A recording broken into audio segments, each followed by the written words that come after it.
No signals had ever come from Kepler 186f. For over a century, the Galactic Archive labeled it habitable, silent. In a universe filled with noise, silence meant danger. When humanity finally reached the stars, they didn't ask for permission. They sent one ship, the Odyssey. "Final approach," the AI whispered. Captain Ilara Vance stepped forward and froze. Crimson light flooded the viewport. The star of Kepler 186f burned low and red, casting the entire world in an endless, dim sunset. The oceans below weren't blue. They were dark, almost black, swallowing the red light. Clouds drifted like glowing embers across the sky. Continents stretched in deep shadows, painted in rust and fading green. "It looks like Earth," a crew member whispered. Ilara shook her head slowly. "No, it looks like Earth, after something went wrong." They landed anyway. The air was breathable, the water was pure, the soil alive. Too perfect, too easy. Within weeks, humanity built its first colony, New Dawn, and then the dreams began. At first, it was just one colonist. "I saw something," he said. "A structure, massive, black, buried underground." Then another, then 10, then everyone. Same dream, same place, same whisper echoing through their minds. "You are early." Ilara ordered scans. Nothing. Empty land. So humanity did what it always does. They dug. 50 meters down. Metal. Smooth. Cold. Perfect. Untouched by time. They uncovered a structure that should not exist. No seams, no doors, no origin. Just a monolith of impossible design. Until someone touched it.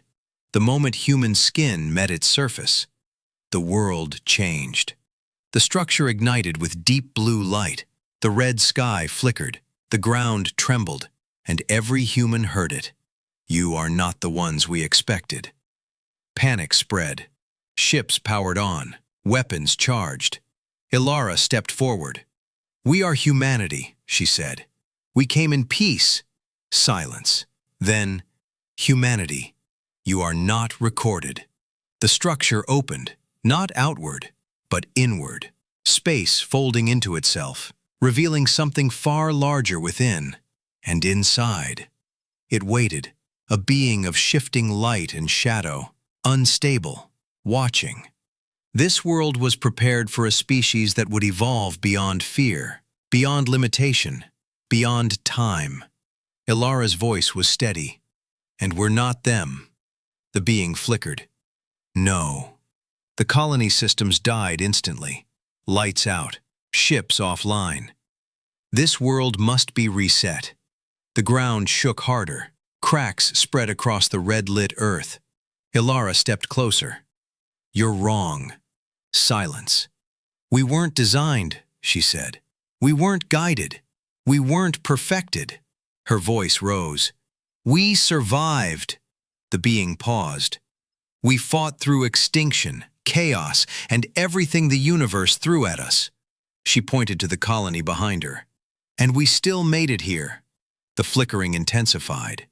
"You evolved? Without design?" "Yes." "You reached the stars? Alone?" "Yes."